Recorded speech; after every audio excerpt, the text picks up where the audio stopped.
শুরু করছি আমি তো ভালোবাসি তোকে। লিখেছেন সালমা চৌধুরী। পাঠে FKCS। পর্ব সংখ্যা 40। হঠাৎ মেঘের নজর পড়ল রিয়ার হাতের ইশারায় মেঘকে ডাকছে। মেঘ সহসা এগিয়ে গেল। রিয়া বসা থেকে উঠে মেঘকে জড়িয়ে ধরল। আকস্মিক ঘটনায় মেঘ বেশ আশ্চর্য হল। রিয়া শান্ত স্বরে বলল, আবির ভাইয়া হেল্প না করলে আমাদের বিয়েটাই হতো না। ভাইয়াকে অনেক ধন্যবাদ। মেঘ কপালে ভাঁজ ফেলে জিজ্ঞেস করল, ওনার ধন্যবাদ আমাকে কেন দিচ্ছেন? রিয়া মৃদু হেসে বলল, ওনাকে তো জড়িয়ে ধরতে পারবো না, তাই তোমাকেই জড়িয়ে ধরলাম। রিয়া অপ্রতিভ কণ্ঠে আবারও শুধালো, বাই দ্য ওয়ে, আবির ভাইকে জড়িয়ে ধরার অনুমতি কি তুমি কোনো মেয়েকে দিবে? মেঘ সঙ্গে সঙ্গে চোখ গোল করে তাকালো। বুকের ভেতরে ক্রোধটা দীর্ঘ নিঃশ্বাস হয়ে বেরিয়ে এলো। ক্রোধিত কণ্ঠে বলল, না। রিয়া মেঘের দুগালে হাত রেখে মোলায়েম কণ্ঠে জানতে চাইল, আবির ভাইকে খুব ভালোবাসো তাই না? মেঘের বুকের ভেতরটা মোচড় দিয়ে উঠেছে, দু চোখে ছলছল করছে। মেঘ সঙ্গে সঙ্গে চোখ নামিয়ে নিয়েছে। রিয়া ঠোঁটে হাসি রেখে বলল, এই মেঘ, একদম কাঁদবে না। তোমার আবির ভাই দেখলে আমার সর্বনাশ করে ফেলবে। কেন? রিয়া ঢুক গেলে নিজেকে সংযত করে বলল, ভাববে আমি তোমাকে বাজে কথা বলেছি। মেঘ হুট করে প্রশ্ন করে বসলো, আপু, আবির ভাই কোথায় জানেন? ওনার কি হয়েছে বলতে পারবেন? কি হয়েছে সঠিক জানি না, তবে ওদের কথোপকথন শুনে মনে হয়েছে ভাইয়া কোনো বিষয় নিয়ে খুব বেশি ডিপ্রেশনে আছে। কি বিষয় সেটা বলতে পারবো না গো। ওরা দুই বন্ধু এমন ধাতু দিয়ে তৈরি যা শেয়ার করবে না, তা পেটে বোমা মারলেও বলবে না। তুমি সাবধানে থেকো আর ভাইয়ের যত্ন নিও, যদিও আমি জানি তুমি খুব কেয়ারিং। মেঘ কপাল গোটালো। এমন সময় রাকিব এসে বলল, কি ব্যাপারে? আমার অবর্তমানে আমাকে নিয়ে আলোচনা চলছে।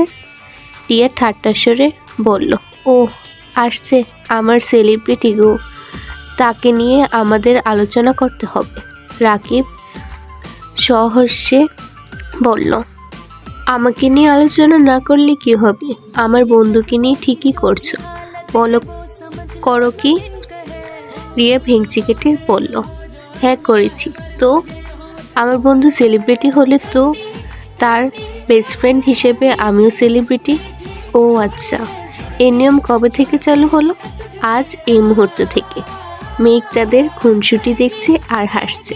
রাকিব হঠাৎ মেঘের দিকে তাকিয়ে বলল, এই মেঘ, তুমি তো কিছুই খেলে না, তাড়াতাড়ি খেতে যাও। আবির তোমার জন্য না খেয়ে উপরে অপেক্ষা করছে। মেঘ উদ্বিগ্ন কণ্ঠে জিজ্ঞেস করলো, আবির ভাইয়া কখন আসছেন? অনেকক্ষণ। মেঘ দ্রুত ছুটছে। রিয়া রাকিবের দিকে তাকিয়ে প্রশ্ন করলো, তুমি না কিছুক্ষণ আগে বলে গেলা ভাইয়া আসেনি? আরে মাত্রই আসছে। তাহলে মেঘকে অনেকক্ষণ বললা কেন? আবিরের প্রতি মেঘের এই উদ্গ্রীবটা দেখতে খুব ভালো লাগে। আবির বলতেই মেয়েটা অজ্ঞান। রিয়া ফুঁস করে শ্বাস ছেড়ে গম্ভীর কণ্ঠে বলল, তোমরা দুই বন্ধু শুধু মেয়েদের কষ্ট দিতেই পারো। মেয়েটা আবির ভাইয়ের জন্য এত পাগল, তারপরও ভাইয়া কিছু বলে না কেন? মেঘ, 1 বছরের ভালোবাসা দেখেই তুমি হতাশ, অথচ আবির কতগুলো বছর যাবৎ নিজের সাথে নিজেই লড়াই করে চলেছে। সেই বেলায় মেঘকে ছুটতে দেখে দেখে আবির কপাল গুটিয়ে ধীর কণ্ঠে জিজ্ঞেস করলো, এভাবে ছুটছিস কেন? আপনি কোথায় ছিলেন? একটু কাজ ছিল। খাসনি শুনলাম, কেন? খিদে পায়নি? না। আবির কপট দুষ্টামি স্বরে বলল, পেটের 3 ভাগ যদি রাগ, জেদ আর অভিমানে ভরে থাকে, বাকি 1 ভাগে তো পানিই থাকে, তাহলে আর খিদা লাগবে কেন? মেঘ উষ্ট উল্টে বিড়বিড় করে বলল, মোটেই না।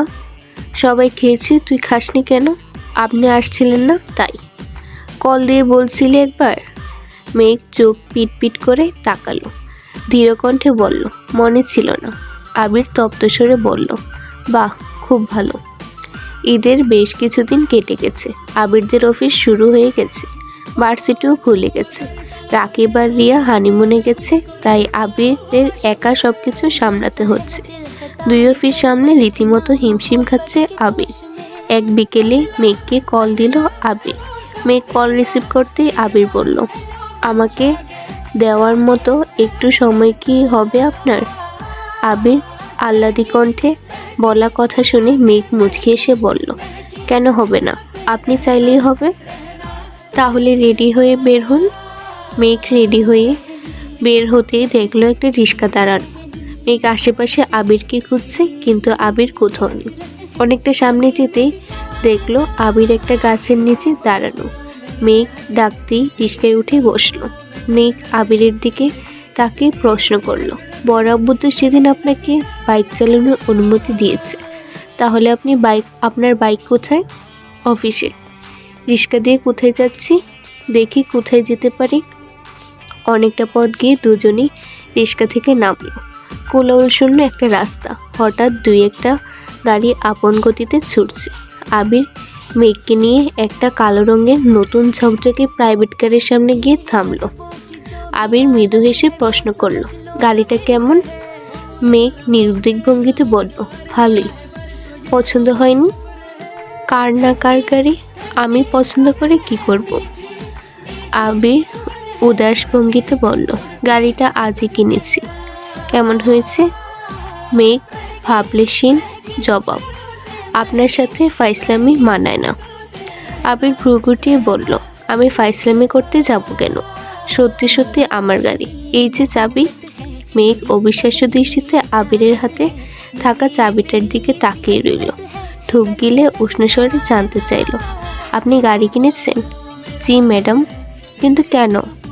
আবির ভারী কণ্ঠে বলল, গাড়ি পছন্দ হয়েছে কি না সেটা বল। মেঘ গাড়ির দিকে মনোযোগ নেই, রাগী স্বরে বলল, গাড়ি আমি দু চোখে সহ্য করতে পারি না। আবির মুচকি আসলো। মেঘ উদ্বিগ্ন কণ্ঠে জিজ্ঞেস করলো, আপনার বাইক কোথায়? অফিসে। কেন? মেঘ কাঁদো কাঁদো মুখ করে আবারও শুধালো, আপনি গাড়ি কেন কিনলেন? আবির মৃদু হেসে বলল, মাঝে মাঝে নিজের অবস্থান বোঝাতে তীব্র অপছন্দের জিনিসকেও পছন্দের তালিকায় যুক্ত করতে হয়। মেঘ শীতল কণ্ঠে বলল, আপনি বাইক চালাবেন নাকি গাড়ি? আবির মেকিশোরে বলল, আমি বাইক চালাবো আর তুই গাড়ি। মেঘ সশব্দে হেসে বলল, আমি গাড়ি চালাবো, আপনার গাড়ি আহত হয়ে আমি গাড়ি চালালে আপনার গাড়ি আহত হবে, আর আমি নি। আবির অগ্নিদৃষ্টিতে তাকাতেই মেঘ মুখ বন্ধ করে ফেলেছে।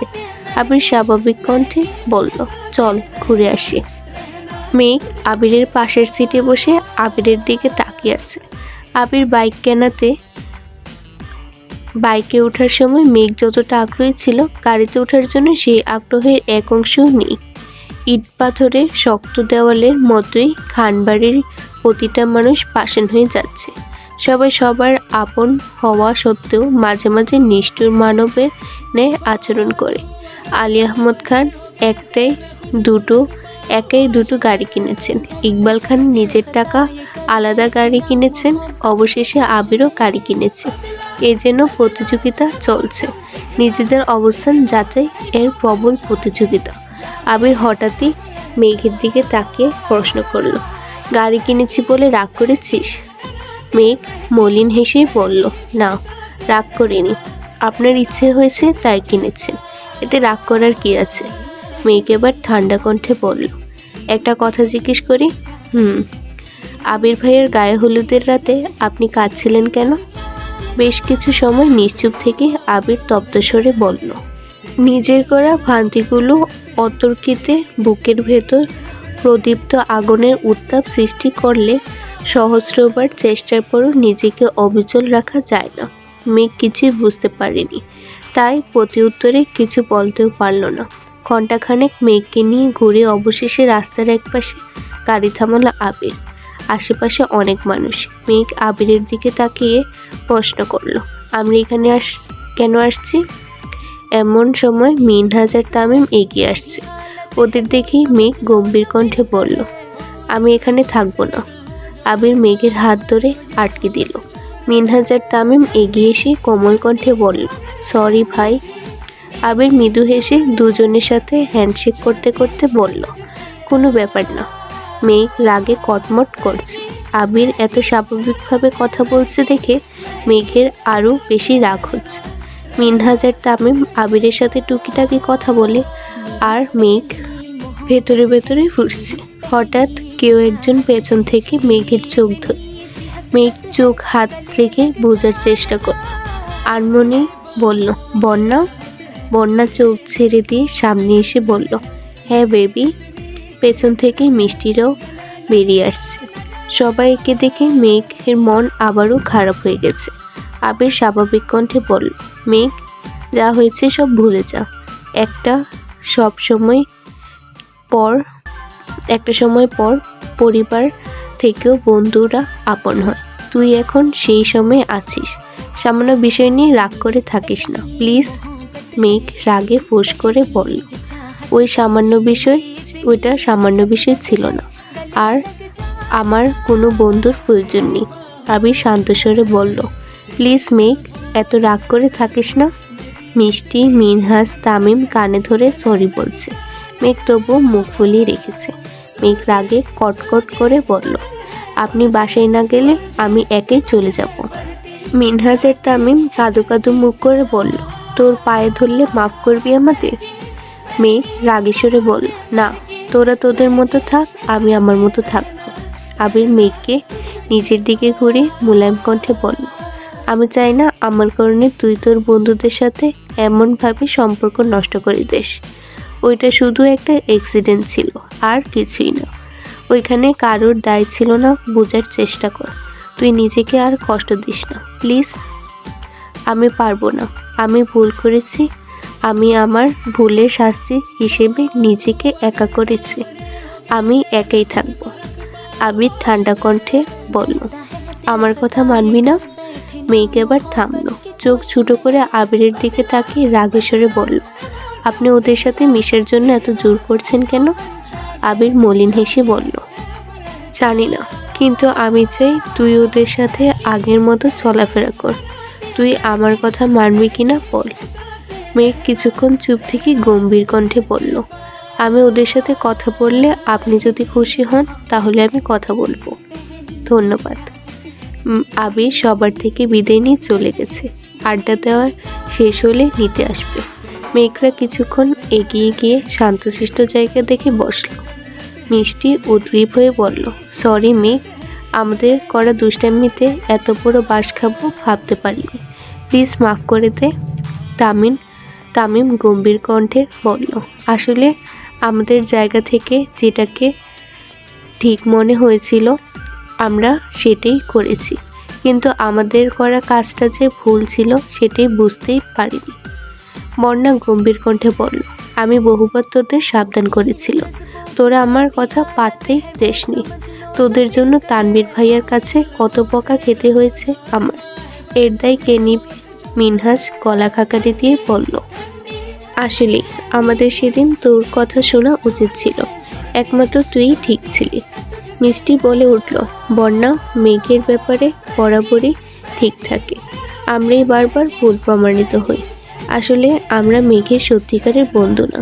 ডিপার্টমেন্টে পরিচয়, হয়তো 4-5 বছর একসঙ্গে পড়ব, তারপর যে যার মতো সব ভুলে চলে যাব। কিন্তু বন্যা, সে স্কুল জীবন থেকে মেঘের সাথে আছে। মেঘ কেমন, ওর ইচ্ছে, পছন্দ অপছন্দ সব কিছু বন্যা সবচেয়ে বেশি জানে। অথচ আমরা বন্যার কথা না শুনে নিজেরা মায়া দেখে উল্টে বিপদে পড়লাম। তামিম গম্ভীর কণ্ঠে বলল, সত্যি বন্যার মতো বান্ধবী পাওয়া ভাগ্যের বিষয়। মেঘ বলল, সেই ঘটনার পর আমিও বুঝেছি বন্যা ছাড়া আমার আর কোনো বন্ধু নেই। সে সত্যিই আমার ভালো চায়।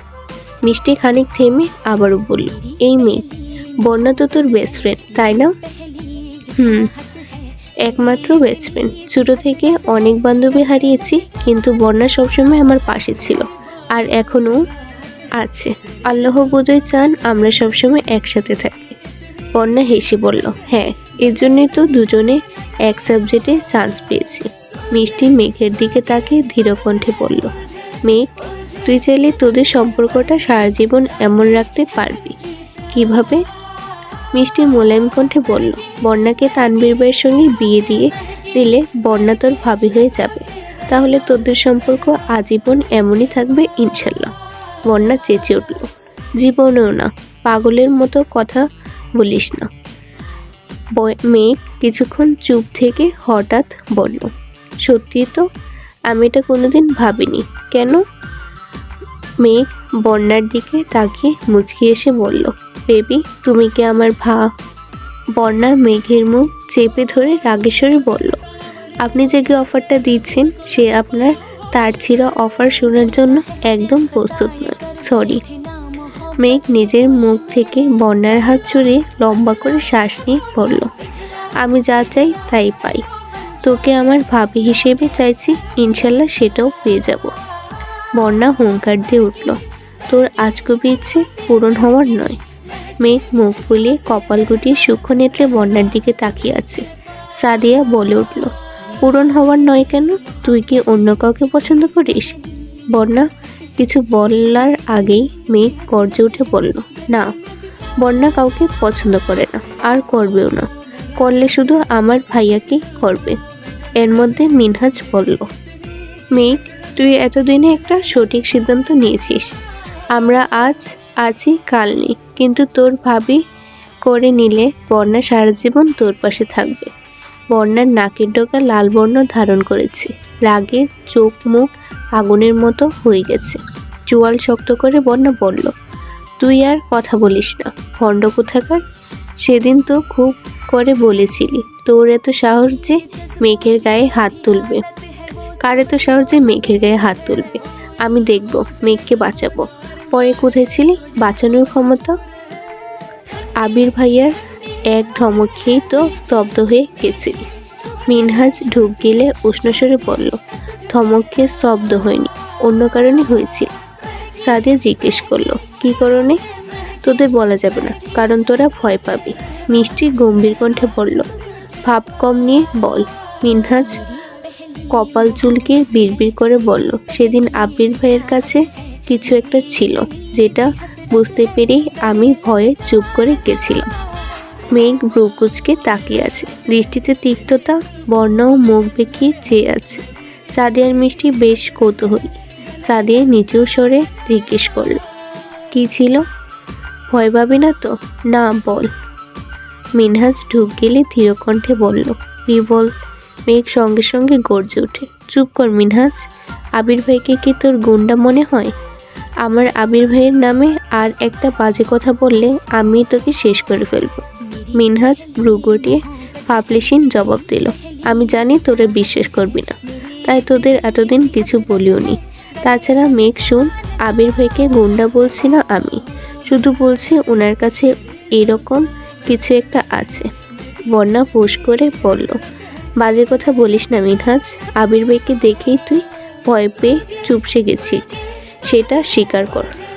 মিনহাজ গম্ভীর কণ্ঠে বলল, ওনাকে দেখে ভয় পাইলে হয়তো ভয়ে পালাইতাম, না হয় শুরু থেকে চুপ করে স্ট্যাচুর মতো দাঁড়িয়ে থাকতাম। কিন্তু তোদের মনে আসছে কি না আমি জানি না, আমি কিন্তু ঠিকই কথা বলতে এগিয়ে গেছিলাম। ওনার ধমকে থামছি ঠিক আছে, কিন্তু আমার নজর ছিল ওনার হাতের দিকে। উনি বারবার পেছনের দিকে কিছু একটা বের করতে চাইছিলেন, কিন্তু ওনার বন্ধু হাত চেপে ধরে বারবার বারণ করছিল। আমি যতক্ষণ মাথা নিচু করে দাঁড়িয়েছিলাম ততক্ষণ শুধু সেদিকেই তাকিয়েছিলাম। মেঘ অবিশ্বাস্য কণ্ঠে বলল, তুই বললি আর আমি বিশ্বাস করে ফেলবো? জীবনেও না, বিশ্বাস করতে হবে না। যেদিন সচক্ষে দেখবি সেদিন আমার এই কথাটা মনে করিস, তাহলেই হবে। অবশ্য তোর সামনে ওনার ওই রূপটা আসার সম্ভাবনা খুবই কম। সাদিয়া নম্রভাবে জিজ্ঞেস করল, কেন? মিনহাজ ফের বলল, মেঘের সামনে আবির ভাই খুব ফরমাল, অথচ আড়ালে মেঘ ভারী কণ্ঠে শুধালো, আবির ভাইয়ের কাছে যদি সত্যি কিছু থাকতো, উনি অ্যাক্সিডেন্ট করার পর কোথায় হাওয়া হয়ে গেছিল? হাসপাতালে তো আমি সর্বক্ষণ ওনার সাথে ছিলাম, দেখিনি কেন? মিনহাজ সশব্দে হেসে বলল, ওনাকে হাসপাতালে যে আনছিল এই কথাটা তাকে জিজ্ঞেস করিস। মেঘ কপাল কুঁচকে ভাবছে, সেদিন মেঘেরা হাসপাতালে যাওয়ার আগেই আবিরকে রুমে পাঠিয়ে দেওয়া হয়েছিল। তাছাড়া তানভীর ভাইও সেখানে ছিল। তাহলে কি মিনহাজের কথাই সত্যি? মেঘ নিজের মাথায় নিজেই গাঁটটা মেরে মনে মনে বিড়বিড় করলো, আমি কি ভাবছি এসব? বন্যা মেঘকে এক পলক দেখে ধমকের স্বরে বলল, চুপ করবি? তোদের আজে বাজে কথা শুনে ইচ্ছে করতেছে ওই লাঠিটা দিয়ে তোদের মাথায় মারি। তামিম এবার করুণ স্বরে বলল, হ্যাঁ, একেবারে মেরে ফেল। কপালে কোন ফেরে যে তোদের দুইটার সাথে বন্ধুত্ব করেছিলাম একমাত্র আল্লাহই ভালো জানেন। একজন 3 দিন বন্দি। মিনহাজ তামিমকে গুঁতা দিয়ে তামিম চুপ করে গেছে। বন্যা তৎক্ষণাৎ জিজ্ঞেস করলো, এই মিনহাজ, তখন 3 দিন তোরা কোথায় ছিলি? কি হয়েছিল তোদের সাথে? সেসব বলা বারণ। সাদিয়া ঠাট্টা করে বলল, মায়ের কেমন খাইছিলি? তামিম আস্তে করে বলল, শুরুটা অশুভ হলেও শেষটা খুব উৎকৃষ্ট ছিল, মনে রাখার মতো। মিষ্টি হালকা ধমকের স্বরে বলল, আগের কাহিনী বাদ দে, আজকের দিনে আয়। বন্যা, এবার তুই কিছু বল। বন্যা রাগী কণ্ঠে বলল, আমি নতুন করে কিছু বলতে চাই না। মেঘ আমার বেস্ট ফ্রেন্ড, আমি সারা জীবন বেস্ট ফ্রেন্ড হিসেবে ওকে সাপোর্ট করব, ইনশাল্লাহ। মেঘ রাগান্বিত কণ্ঠে বলল, এমন বহু বেস্ট ফ্রেন্ড দেখেছি যারা শুরুর দিকে একে অপরকে ছাড়া বাঁচে না। প্রয়োজন শেষে কিংবা দুজনের দূরত্ব বেড়ে গেলে যোগাযোগ বন্ধ হয়ে যায়, চোখের আড়াল থেকে ধীরে ধীরে মনের আড়ালেও হয়ে যায়। আমি তেমন সম্পর্ক চাই না। আল্লাহ যেহেতু আমাদের এত বছর একসাথে রেখেছেন, আশা করব বাকি জীবনও রাখবেন। আজ এই মুহূর্তে তোমাদের সাক্ষী রেখে বন্যাকে আমি আমার ভাবি হিসেবে স্বীকৃতি দিয়ে দিচ্ছি। বন্যা এখন চাইলেও আমার ভাইয়াকে ছাড়া কাউকে ভালোবাসতে পারবে না। বন্যা আমার ভাবি, আজ থেকে আমি বন্যাকে ভাবি ডাকবো, এটাই ফাইনাল।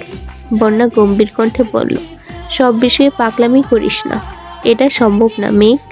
মেঘ শক্ত কণ্ঠে বলল, সম্ভব অসম্ভব আমায় বলতে হবে না, আমি এত কিছু শুনতেও চাই না। তুই আমার ভাবি মানে ভাবি, এ বিষয়ে আমি আর একটা কথাও শুনতে চাই না। বন্যা কপাল কুটিয়ে মেঘকে দেখছে। মেয়েটা একদমে কথাগুলো বলে শেষ করে ঘন ঘন নিঃশ্বাস ছাড়ছে।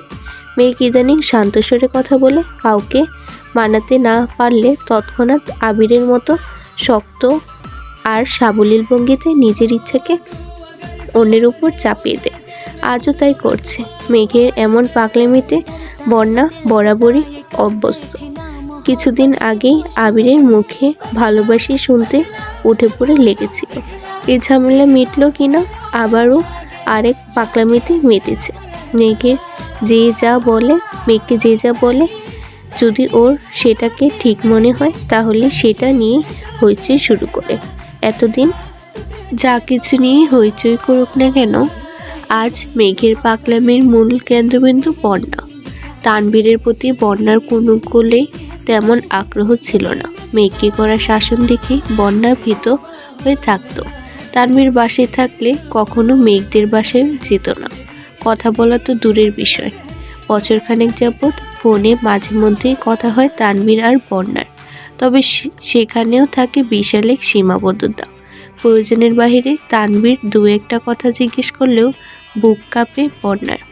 বন্যা বরাবরই স্পষ্টভাষী একটা মেয়ে। কোনো কিছু ভালো না লাগলে মুখের উপর না বলতে দুবারের ভাবে না। কিন্তু মেঘের সাথে সেভাবে কথা বলতে পারে না, কারণ মেঘ খুব অভিমানী। একবার মন খারাপ করে ফেললে এত সহজে ঠিক হয় না। আবিরের কথায় হয়তো মিনহাজদের সাথে কথা বলছে ঠিকই, তবে পূর্বের মতো স্বাভাবিক বন্ধন আর কখনো হবে না। তবে মেঘের আজকের পাগলামি বন্যাও স্বাভাবিকভাবে নিতে পারছে না। বন্যা ব্রুকুচকে তাকিয়ে আছে। মেঘকে কিভাবে থামাবে সেসব ভেবেই বুক কাঁপছে বন্যার। অসহনীয় ব্যথা অনুভব হচ্ছে বুকে। মিনহাজ হুট করে বলে ফেলল, আজ থেকে সবাই মেঘ আর বন্যা দুজনকেই ভাবি ডাকবে, বুঝলি? মেঘ, বন্যা, সাদিয়ারা সবাই একসঙ্গে শুধালো। কেন? মিনহাজ মুখে হাসি রেখে বলল, মেঘ আবির ভাইয়ের বউ, তার মানে আমাদের ভাবি, আর বন্যা তানভীর ভাইয়ের বউ। বন্যা ধমক দিয়ে বলল, মেঘকে ডাকতে ইচ্ছে হলে ডাক, আমায় কিছু ডাকতে আসবি না। তামিম লম্বা করে শ্বাস টেনে ফুস করে ছেড়ে উদাসীন ভঙ্গিতে বলল, থাক ভাই, আমরা কোনো রিস্ক নিতে চাই না। আজ থেকে মেঘও ভাবি, তুইও ভাবি। মেঘ গম্ভীর কণ্ঠে বলল, আবির ভাইয়ের সাথে আমার বিয়ে হয়নি, হয় কিনা সন্দেহ। ভাবি ডেকে আমার কোমল মনে আর আঘাত দিস না। মিনহাজ মুখে হাসি রেখে বলল, আমরা এত কিছু জেনে কি করব? বাঁচতে হলে ভাবি ডাকা ছাড়া উপায় নেই। আর ভাবি প্লিজ আমাদের মাফ করে দিবেন। আর বন্যা ভাবি প্লিজ আপনিও আমাদের মাফ করে দিবেন। বন্যার আগে ফুঁসতে ফুঁসতে বলল, আমাকে একদম ভাবি ডাকবি না। মেঘ পাকলামি করছে আর তোরাও শুরু করছিস। তামিম মৃদুস্বরে বলল, মেঘের ভাবি অথবা অন্য কারোর বউ যাই হোস না কেন, ঘুরে ফিরে আমাদের ভাবি হবি। তাই তোরা দুজনেই আমাদের ভাবি।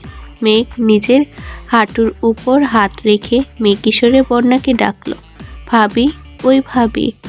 বন্যা অগ্নিদৃষ্টিতে মেঘের দিকে তাকাতেই মেঘ আতঙ্কে কিছুটা পিছিয়ে উল্টে উল্টে বিড়বিড় করে বলল, দেখো ভাবি, তুমি আমার সাথে এমন ব্যবহার করতে পারো না। আমি কিন্তু ভাইয়াকে বিচার দিব। আমি না তোমার একমাত্র ননদিনী। একটু সুশ্রীর মতো তাকাও, মিষ্টি করে হাসো, তবেই না মনে শান্তি লাগবে। বন্যার মুখটা মলিন হয়ে আছে। নাক মুখ দেখেই বোঝা যাচ্ছে ভেতরে ভেতরে রাগ পুষছে। তাতে দাঁত চেপে ধরে মেঘের পাকলামিগুলো সহ্য করছিল, কিন্তু আর পাচ্ছে না। বন্যা রাগী স্বরে বলতে শুরু করলো, মেঘ, তোর এই পাকলামির কোনো ভিত্তি নেই। তুই আমার বেস্ট ফ্রেন্ড, তোর সাথে আমার ভালো সম্পর্ক আছে, সেটা ভিন্ন কথা। সেখানে পরিবার টানা একদমই উচিত না। তোর ভাই যে রাগে হঠাৎ প্রয়োজন দুইটা কথা বলতেই আমার 10 বার ভাবতে হয়। সেখানে ওনার প্রতি অন্য কিছু আমি কখনো ভাবতে পারি না। আমি তোর পাগলামির মানে ঠিকই বুঝতে পেরেছি, কিন্তু তোর এই ইচ্ছে পূরণ করার সাধ্য আমার নেই।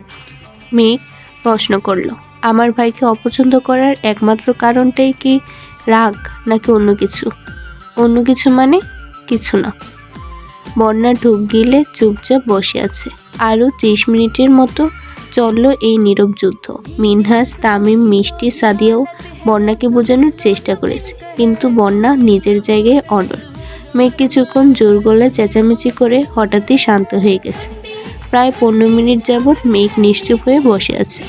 বন্যা বেশ কয়েকবার খেয়াল করেছে। মেঘের অভিমান বুঝেও বন্যা কিছু বলল না। মেঘ হঠাৎই ধীর স্বরে বলল, প্লিজ তোরা এবার থাম। সরি বন্যা। বন্যার সাথে সাথে সবাই ভ্রুকুচকে মেঘের দিকে তাকালো। মেঘের চোখ মুখ ফ্যাকাশে হয়ে গেছে। বন্যা রাজি হয়নি বলে মেঘের মন এত তাড়াতাড়ি খারাপ হয়ে যাবে এমন মেয়ে মেঘ নয়। মেঘের গাম্ভীর্যতা দেখে বন্যার ভয় হচ্ছে। কোনো কথা থেকে কোন মানে বের করে গাল ফুলিয়েছে, এটা বোঝা দুষ্কর। বন্যা এবার আদুরে ভঙ্গিতে বলল, কি হয়েছে বেবি? মেঘ বন্যার দিকে এক পলক তাকালো, তবে দৃষ্টিতে বিন্দুমাত্র উত্তাপ নেই। বন্যা মলিন মুখ করে আবারও বলল, বেবি, তুমি কি রাগ করছো? মেঘ জিভ দিয়ে ঠোঁট ভিজিয়ে অনুস্য কণ্ঠে বলল, না, রাগ করিনি। মিনহাজ জিজ্ঞেস করলো, তো কি হয়েছে ভাবি? মেঘ মিনহাজের দিকে তাকিয়ে মলিন হাসলো। এভাবে বাহিরের কারোর মুখে ভাবি শুনতে মেঘের বেশ ভালোই লাগছে। সহসা বন্যার দিকে এক নজর তাকে মিনমিনে স্বরে বলল, মানুষ নিরন্তর সুখে নিয়ে খুঁজে, কষ্ট আড়াল করে প্রতিনিয়ত স্বভাবসিদ্ধ হাসে। মেঘের বলা কাব্যিক কথার মানে কেউই বুঝল না। তামিম ধীরকণ্ঠে জানতে চাইল, কি হয়েছে মেঘ? মেঘ কণ্ঠ খাদে নামিয়ে বলল, সরি বন্যা, আমার ওই রকমভাবে জোর করা একদমই উচিত হয়নি। বন্যা তপ্ত স্বরে বলল, কি হয়েছে তোর? প্লিজ বল। বন্যা ঢুক গিলে গলা খাকারি দিয়ে বলতে শুরু করলো, আমার পরিবার যেমন ছোট থেকেই আমার ব্যাপারে খুব সিরিয়াস, তেমনি আমিও আমার পরিবারের ব্যাপারে সিরিয়াস। প্রতিটা মানুষের মতো আমার মনেও পরিবারের প্রতি সফট কর্নার আছে, যা হয়তো সারা জীবন থাকবে। আমার পরিবারের অভ্যন্তরীণ সমস্যার কথা আমি এত সহজে কাউকে বলি না, এমনকি বন্যাকেও না। আমার মন খারাপের সময়টা নিজেকে গুটিয়ে রাখি, তবুও বন্ধুদের ফ্যামিলির প্রবলেম শেয়ার করি না। আবির ভাই ব্যতীত বাসার সবার সাথেই আমার খুব ভালো সম্পর্ক। এমনকি যেই তানবীর ভাইয়া আমার ছোট থেকে কড়ায় শাসনে রেখে আমাকে বড় করেছে, তাকে আমি খুব ভালোবাসি। শেষ কথাটা বলতে মেঘের চোখ বেয়ে 2 ফোঁটা পানি গাল বেয়ে গড়িয়ে পড়ে। সাদিয়া জিজ্ঞেস করলো, তোর পরিবারে কি সমস্যা? কিছু হয়েছে?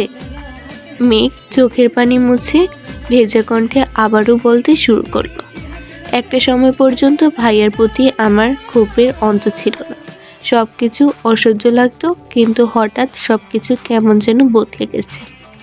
একদিন আমি স্কুল থেকে ফিরে দেখি ভাইয়া ড্রয়িং রুমে ফ্লোরে বসে 2 হাতে মাথা চেপে ধরে কাঁদছে। আম্মু আর বড় আম্মু ভাইয়াকে বোঝানোর চেষ্টা করছে, অন্যদিকে আব্বু আর বড় আব্বু যা তা বলে চিৎকার করছে। আমার ছোট মস্তিষ্কে তখন কিছুই ঢুকছিল না। ভাইয়া তখন উচ্চ মাধ্যমিকে পরীক্ষার্থী ছিল। কিছুদিন পর পরীক্ষা, অথচ ভাইয়ার অবস্থা নাজেহাল হয়ে পড়েছিল। আমি আম্মুকে অনেকবার জিজ্ঞেস করেও সঠিক তথ্য জানতে পারিনি। বড়রা আমার থেকে কিছু একটা লুকাতে প্রতিনিয়ত ব্যস্ত থাকতো। আমিও কৌতূহলী হয়ে জানতে চেষ্টা করলাম। তারপর মোটামুটি যা বুঝেছি, ভাইয়া কলেজে পড়াকালীন এক মেয়ের সাথে পরিচয় হয়েছিল। মূলত মেয়েটা নিজে থেকেই ভাইয়ার সাথে বন্ধুত্ব করেছিল, তাও প্রায় 1 বছর ভাইয়ার পিছু পিছু ঘুরে।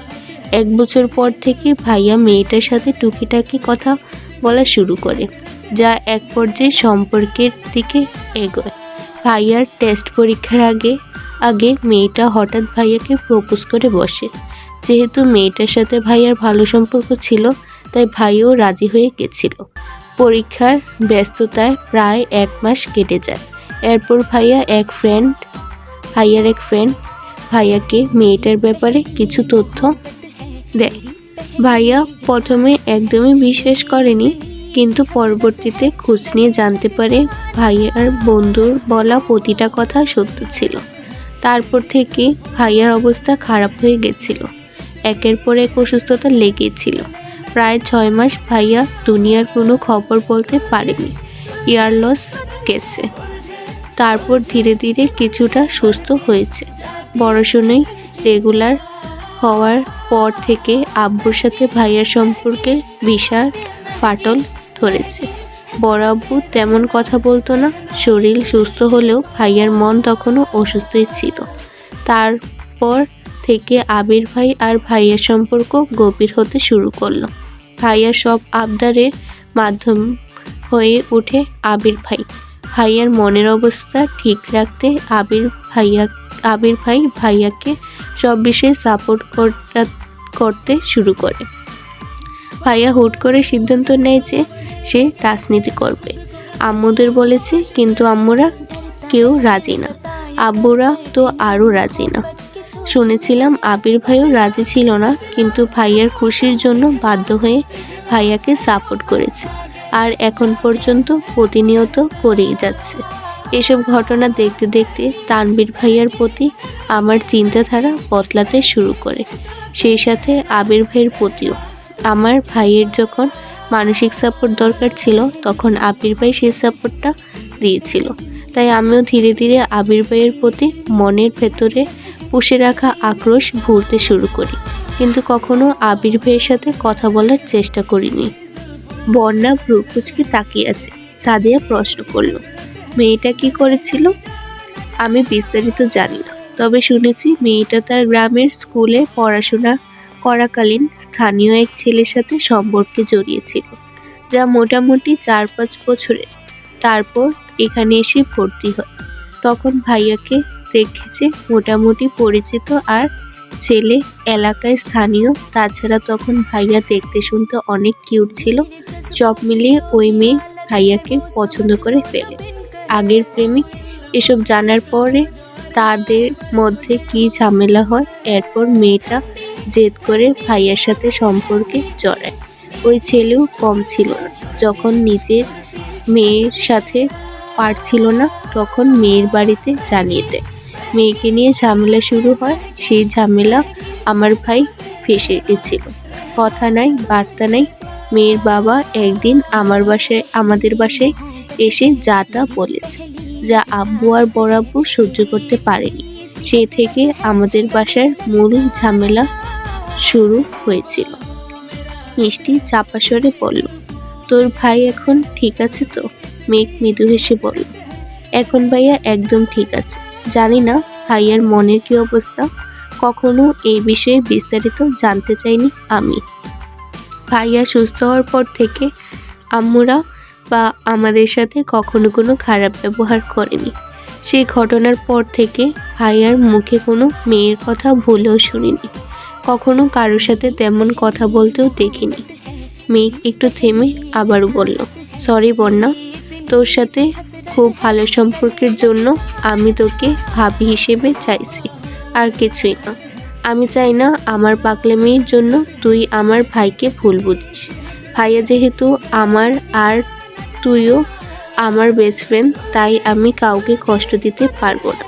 আমি চাই আমার ভাইয়ের জীবনে এমন কেউ আসুক যে আমার ভাইয়ের অতীত জেনে তাকে ভালোবাসবে, মিথ্যা মায়ায় নয়, বরং সত্যিকারের ভালোবাসার বন্ধনে জড়াবে, যেখানে কোনো মিথ্যের দেওয়াল থাকবে না, নিজেকে বিশ্বস্ত প্রমাণ করার চেষ্টা থাকবে না। আমার ভাই ছন্নছাড়া, নির্লিপ্ত কিংবা রাগী, সব কিছু জেনে শুনে যে আমার ভাইকে ভালোবাসবে, আমি সারা জীবন তাকে আঁকলে রাখবো। হঠাৎ পেছন থেকে তানভীর ডাকলো, বনু বাসায় যাবি না? মেঘ চোখ মুছে ঘাড় ঘুরিয়ে স্বাভাবিক কণ্ঠে বলে, আসছি। মেঘ বসা থেকে উঠতে উঠতে শীতল কণ্ঠে বলল, সরি বন্যা, প্লিজ কিছু মনে করিস না। বন্যা কিছু বলার আগে মেঘ চলে গেছে। বন্যা তাকাতে তানবীরের চোখে চোখ পড়ল। তানবীর বন্যাকে উদ্দেশ্য করে বলল, সন্ধ্যা হয়ে যাচ্ছে, বাসায় যাও। বন্যা সঙ্গে সঙ্গে চোখ নামিয়ে নিয়েছে। মিনহাজ বলে উঠল, আপনারা যান, আমি এখনই রিক্সা ঠিক করে দিচ্ছি। তানবীর এক পলক ওদের দেখল। মেঘ ততক্ষণে তানবীরের কাছাকাছি চলে আসছে। মেঘের চোখ এখনো ছলছল করছে। পশ্চিম আকাশে হেলে পড়া সূর্যের রক্তিম আলোয় মেঘের অশ্রুসিক্ত চোখ ঝিকঝিক করছে। তানবীর তপ্ত স্বরে জিজ্ঞেস করল, কাঁদছিস কেন? মেঘ অবিলম্বে চোখ মুছে ভেজা কণ্ঠে বলল, চলো যাই। তানবীর আবারও প্রশ্ন করল, এতক্ষণ যাবৎ এখানেই বসে আছিস, খাসনি কিছু? মেঘের তড়িৎ জবাব, না। মেঘের হঠাৎ মাথায় আসছে আবির ভাই নতুন গাড়ি কিনেছে। মিনহাজরা যেহেতু তাকে আবির ভাইয়ের বউ ভাবে, তাই ভাবি হিসেবে মেঘের ওদের ট্রিট দেওয়া উচিত। মেঘ থমকে দাঁড়িয়ে উত্তেজিত কণ্ঠে বলল, আমি আগামীকাল তোদের ট্রিট দিব, চলে আসিস। তারপর তানবীরের সাথে চলে গেছে। মেঘের মুখে হাসি আছে, তবে চোখের পাপড়িগুলো এখনো ভেজা। আবির ড্রাইভিং সিটে বসেছিল। মেঘের শুকনো মুখ আর ভেজা চোখ দেখে কপাল গোটালো। তানবীরের দিকে তাকিয়ে ইশারায় জানতে চাইল, কিন্তু তানবীরও জানে না। আবির শীতল কণ্ঠে প্রশ্ন করল, কেউ কিছু বলেছে?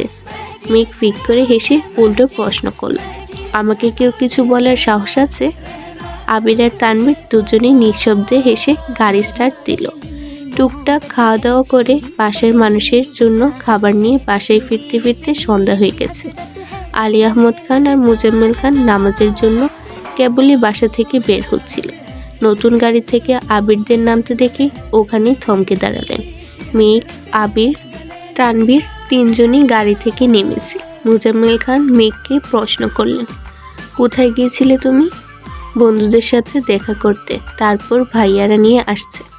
আলী আহমদ খান আবিরকে উদ্দেশ্য করে জিজ্ঞেস করলেন, গাড়ি কি তুমি কিনেছো নাকি অন্য কারোর? আমি কিনেছি। মুজাম্মেল খান গম্ভীর কণ্ঠে বললেন, বাড়িতে 3টা গাড়ি থাকা সত্ত্বেও অ্যাকাউন্ট থেকে টাকা তুলে নিজস্ব গাড়ি কেনার কোনো পানি নেই। আবির মাথা নিচু করে দাঁতে দাঁত চেপে ধরে নিজের রাগ সংযত করার চেষ্টা করল। ছোট করে শ্বাস ছেড়ে মাথা তুলে নিরেট কণ্ঠে বলল, চেক করে দেখবেন অ্যাকাউন্ট থেকে যে টাকাটা তুলেছিলাম সেটা রেখে দিয়েছি, আর আমি আমার টাকা দিয়ে গাড়িটা কিনেছি। আলী আহমদ খান গম্ভীর কণ্ঠে বললেন, আবির, তোমাকে অ্যাকাউন্টে টাকা রাখতে একবারও বলা হয়নি। তোমার অ্যাকাউন্ট, তুমি যখন খুশি টাকা তুলবে। আমি সেদিন শুধু জানতে চেয়েছিলাম। আবির মৃদু হেসে বলল, সেদিন কারণ জানতে চেয়েছেন, আজ বলেছিলেন আপনাদের জমানো টাকা দিয়ে গাড়ি কিনেছি। দুদিন পর আমি অন্য কিছু করলে দেখা যাবে সেখানেও আপনাদের জমানো টাকার কথাই উঠবে। তার থেকে ভালো আপনাদের টাকা জমা রেখে দিলাম। আলী আহমদ খান ভারী কণ্ঠে শুধালেন, নিজের যোগ্যতা প্রমাণ করছো? আবির মলিন হেসে বলল, হয়তো। মুজাম্মেল খান কিছু বলতে চেয়েও থেমে গেলেন। পাশ কাটিয়ে নামাজের জন্য চলে গেলেন। আবির তানভীর নিজের রুমে চলে গেছে। মেঘ আম্মু, বড় আম্মু, কাকিয়া, মিম আদিকে ডেকে এনে আবিরের গাড়ি দেখাচ্ছে। বিকেলবেলা গাড়িটা দেখে মেঘের সত্যি খুব রাগ হয়েছিল, তবে এখন আর সেই রাগটা নেই। ঈদের দিনের মতো এত সুন্দর একটা দিনেও যেখানে আব্বু আর বড় আব্বু টাকা হিসেব চাইতে পারে, সেখানে আবির ভাইয়ের গাড়ি কিনে নিজের অবস্থান প্রমাণ করাটার দোষের কিছু না। আবিরের জন্য এখন অন্যরকম ভালো লাগা কাজ করছে। মেঘ রুমে এসে চোখ বন্ধ করলো, অমনি আবিরের কণ্ঠস্বর মেঘের কানে বাজছে। আবিরের গায়ের গন্ধ অনুভব করে আচমকা চোখ মেলল মেঘ। মস্তিষ্কে সর্বক্ষণ এক আবির ভাই তোলপাড় চালাচ্ছে। শয়নে স্বপনে শুধু আবির ভাইয়ের সত্তাকে উপলব্ধি করে। পরের দিন ভার্সিটিতে যেতেই বন্যার সাথে দেখা। বন্যা মেঘের জন্য বাহিরে অপেক্ষা করছিল।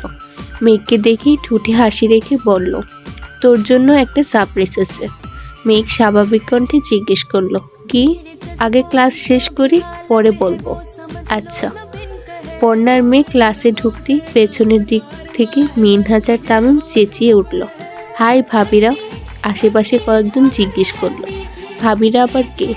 তামিম গম্ভীর কণ্ঠে বিড়বিড় করে বলল, রমণী তোমার হলে প্রেমিকা আর অন্যের হলে ভাবি, বুঝছো? প্রেমিকা হওয়ার বদলে ভাবি হওয়ার ফিলিংসটা জোশ। আশেপাশের ছেলেগুলো হাসতে হাসতে গড়িয়ে পড়ছে। মেঘ আর বন্যা রাগে কটমট করে তাকাতেই ছেলেগুলো হাসি থামিয়ে দিয়েছে। ক্লাস করে বের হতেই বন্যা পড়ল, জানিস আপু সরকারি জব হয়েছে। সত্যি? হ্যাঁ, তোকে রাতে কল দিয়েছিলাম কিন্তু তুই রাগে কলে ধরিসনি।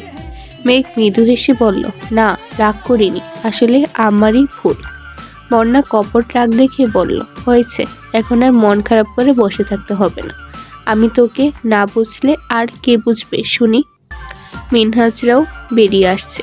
মিষ্টি হেসে বলল, মেঘ কাল তুই চলে যাওয়ার পর আমরা সবগুলো মিলে তোর পক্ষ থেকে আরও 30 মিনিট লেকচার দিয়েছি। তুই আর মন খারাপ করিস না। এখন বল কে কে ট্রিট দিবি? বন্যা আর মেঘ দুজনেই একসঙ্গে বলল, আমি। মেঘ বলছে সে দিবে, বন্যা বলছে বন্যা দিব। হঠাৎ মিনহাজ আর তামিম বলে উঠল, ভাবি আমরা কিন্তু দুজনের ট্রিটই খেতে পারবো, তবুও আপনারা নিজেদের মধ্যে মনোমালিন্য করবেন না প্লিজ। বন্যা আর মেঘ ওদের সবাইকে ট্রিট দিয়েছে, কিন্তু আবির তানভীরকে বলা হয়নি। বন্যা বারবার বলেছে ওনারা আমাকে অনেকবার ট্রিট দিয়েছে, আমারও ট্রিট দেওয়া উচিত। মেঘ কিছুই বলছে না, কারণ গতকালে বলা কথাগুলো এখনো ভুলতে পারেনি মেঘ। এ অবস্থা বন্যা আর তানভীরকে একসাথে দেখলে মেঘের আবারও ভাবি ডাকার স্বাদ জাগবে। বন্যা খানিক থেমে জিজ্ঞেস করলো, মেঘ তোর কি মন খারাপ? মেঘ মলিন হেসে বলল, কই না তো। এমন সময় আবির কল দিয়েছে। মেঘ কল রিসিভ করে খুব ধীরে সুস্থে ফিসফিস করে কথা বলছে। মিষ্টি সবার উদ্দেশ্যে বিড়বিড় করে বলল, মন খারাপ হওয়ার আগেই যদি প্রিয় মানুষের কল চলে আসে তখন মন খারাপ হওয়ার সুযোগই থাকে না। বন্যা সময় আছে, ভেবে দেখ। আবির ভাইয়া যেমন মেঘের কেয়ার করে, তানভীর ভাইও কিন্তু তেমন কেয়ারই করবে। যতই হোক দুজনের গায়ের রক্ত তো এক। বন্যা কপাল গুটিয়ে তাকালো, আর কিছুই বলল না। মেয়ে খাওয়া দাওয়া করে বাসায় চলে আসছে। গতকাল ইকবাল খান বাসায় ছিল না, আজ বিকেলে ফিরেছে। আবিরের গাড়ি দেখে উনি রীতিমতো আশ্চর্য হয়েছে। সেই থেকে আবিরের বাড়ি ফেরার অপেক্ষা করছে। আবির বাসায় ফেরার 20 মিনিট পর ইকবাল খান আবিরের রুমে গেলেন। কাকামণিকে দেখেই আবির শোয়া থেকে উঠে বসল। ইকবাল খান ঠান্ডা কণ্ঠে জিজ্ঞেস করলেন, ফ্রি আছিস? হ্যাঁ, কেন? ছাদে চল, কথা আছে। কি হয়েছে কাকামণি? চল আগে। আবিরকে নিয়ে ছাদে চলে আসছে। ছাদের মাঝ বরাবর বসে ইকবাল খান ধীর কণ্ঠে জানতে চাইলেন, তুই যা করছিস তা কি বুঝে শুনে করছিস? আবির কপাল গুটিয়ে শুধালো, মানে? তোকে গাড়ি কেনার জন্য নিষেধ করছিলাম আমি, বারবার বলেছি আমার গাড়িটাই তোর, তারপরও তুই গাড়ি কিনলি কেন?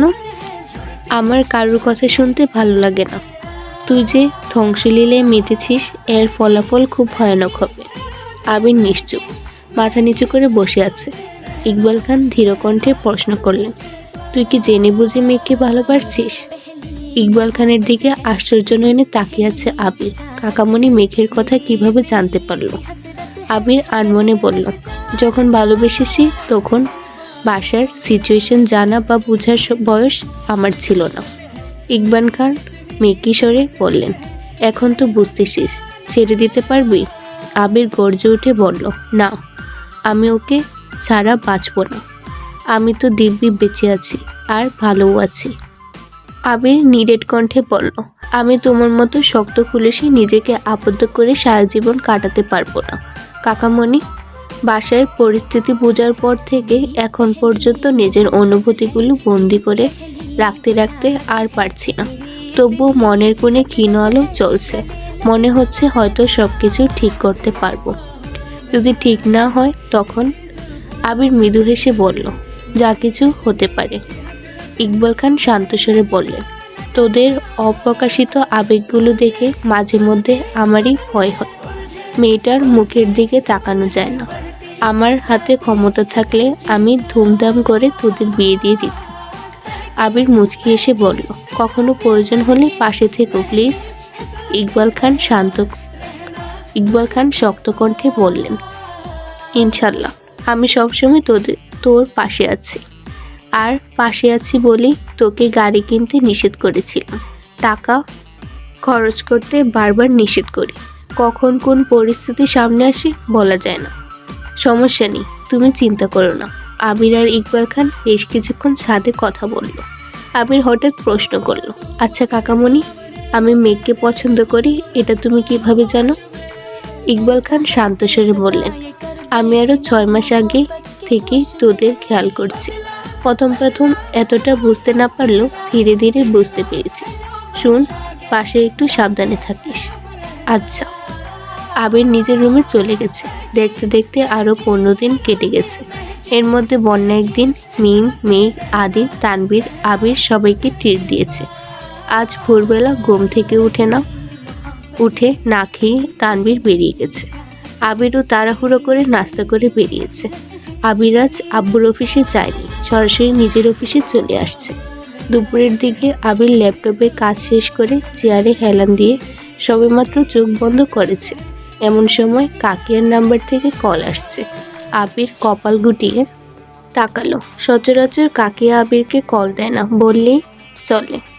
আবির কল রিসিভ করে ধীর কণ্ঠে বলল, হ্যাঁ কাকিয়া বলো। ভাইয়া, আমি মিমের গলা কাঁপছে, ফিসফিস করে কথা বলছে। আবির ভারী কণ্ঠে জিজ্ঞেস করলো, কি হয়েছে? বাসায় কোনো সমস্যা? মিম কাঁপা কাঁপা কণ্ঠে বলল, আপুকে দেখতে আসা মানুষগুলো আগেরবার আপনারা বাসায় আসতে দেননি, এটা চাচ্চু বুঝে গেছে। তাই আপনাদের না জানিয়ে আজ আরেকটা ফ্যামিলিকে বাসায় আসতে বলেছে। কিছুক্ষণের মধ্যেই তারা চলে আসবে। প্লিজ ভাইয়া, আপনি কিছু করুন। মিমের মুখে অকল্পনীয় কথাটা শুনতেই আবিরের শরীরে ঝাঁকুনি দিয়ে উঠেছে।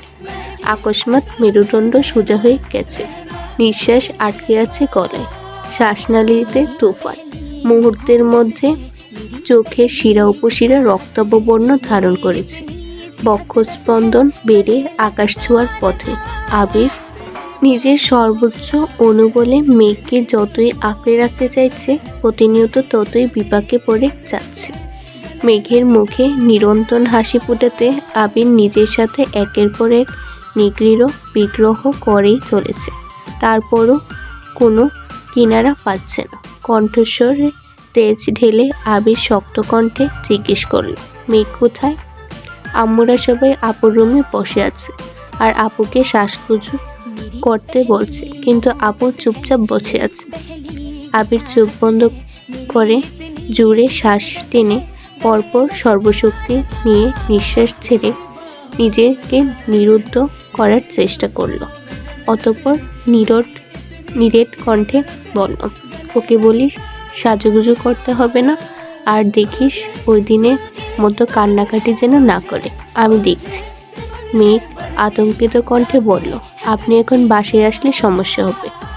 আবির অদম্য কণ্ঠে বলল, বাসায় আসবো না। শোন, তোর দায়িত্ব হলো যত দ্রুত সম্ভব তুই ছেলের বাবার নামটা জেনে আমায় কোনোভাবে টেক্সট করে জানাবি। মিম শীতল কণ্ঠে বলল, আচ্ছা।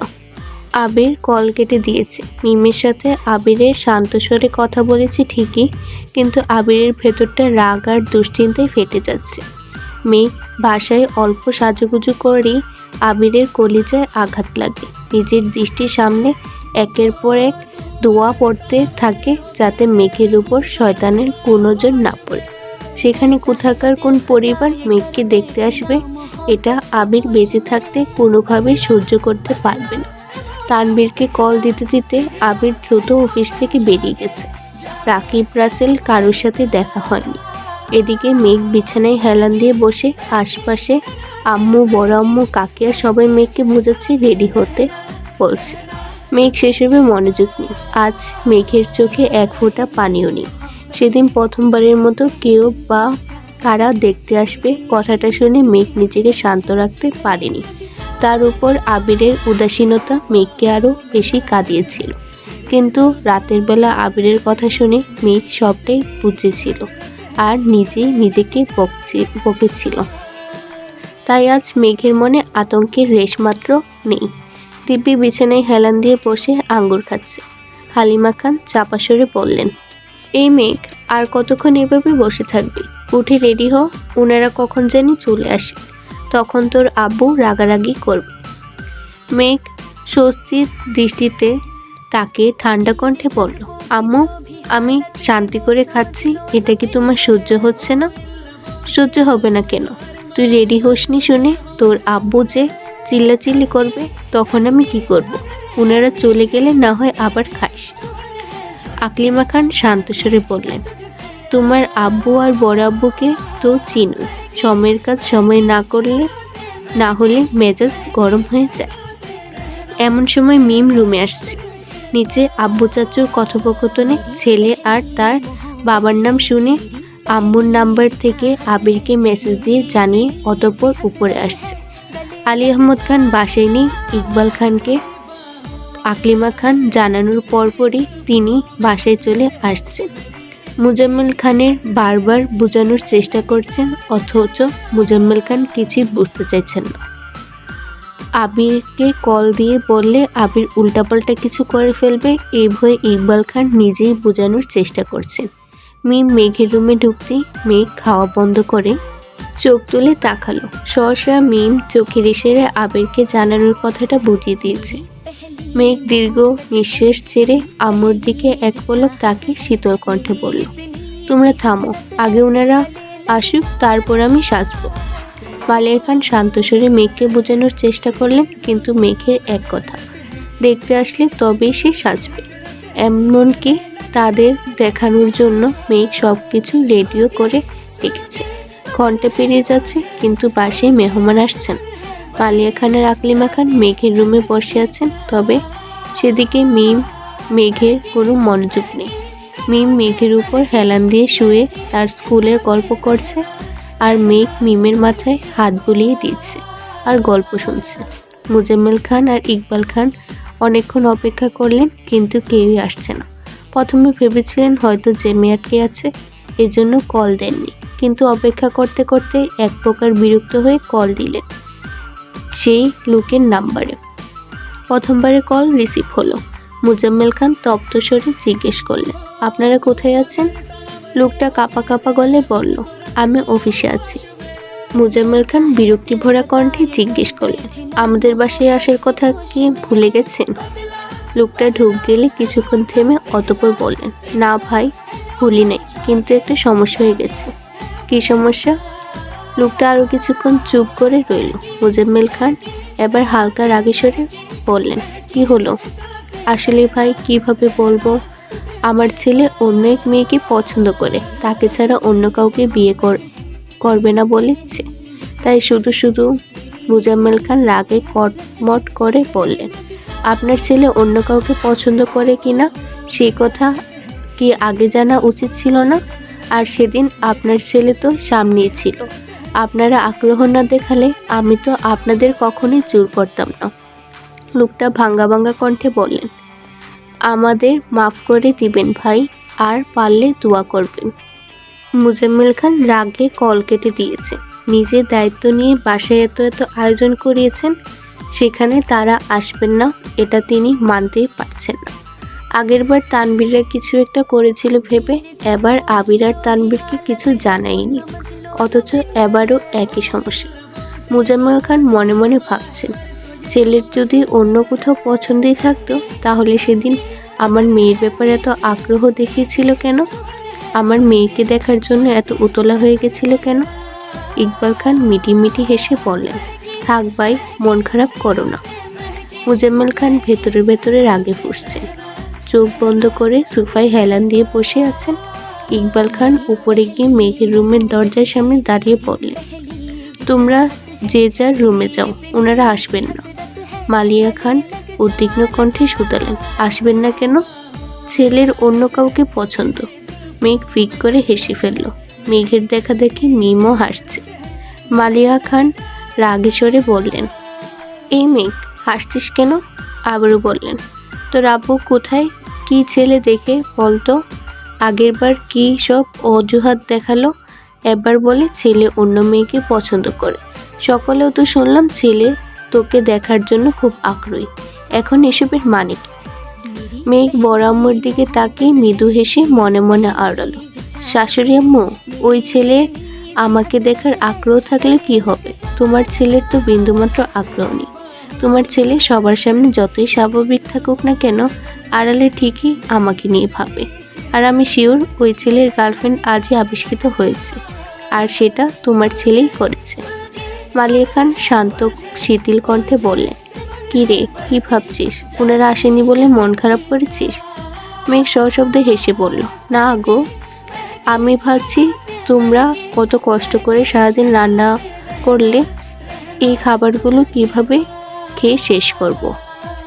মালিয়া খান আর আকলিমা খান ভ্রু কুঁচকে তাকিয়ে আছে। ইকবাল খান নিঃশব্দে হেসে রুম থেকে বেরিয়ে গেছেন। মেঘ মিমকে উদ্দেশ্য করে বলল, আমার ফোনটা দে তো, ভাই আর আবির ভাইকে কল দিয়ে আসতে বলি, একসাথে খাবো। মিম ড্রেসিং টেবিলের সামনে থেকে ফোন এনে মেঘকে দিল। মেঘ তানবীর আর আবির দুজনকেই কল দিয়েছে, তবে ছেলের ব্যাপারে কিছু বলেনি, শুধু খাবার খেতে দাওয়াত দিয়েছে। মেঘের পাসলামো দেখে মালিয়া খান আর আকলিমা খান দুজনেই চুপচাপ বেরিয়ে গেছে। ওনারা চলে যেতেই মেঘ আর মিম নিজের মধ্যে ফিস শুরু করে দিয়েছে।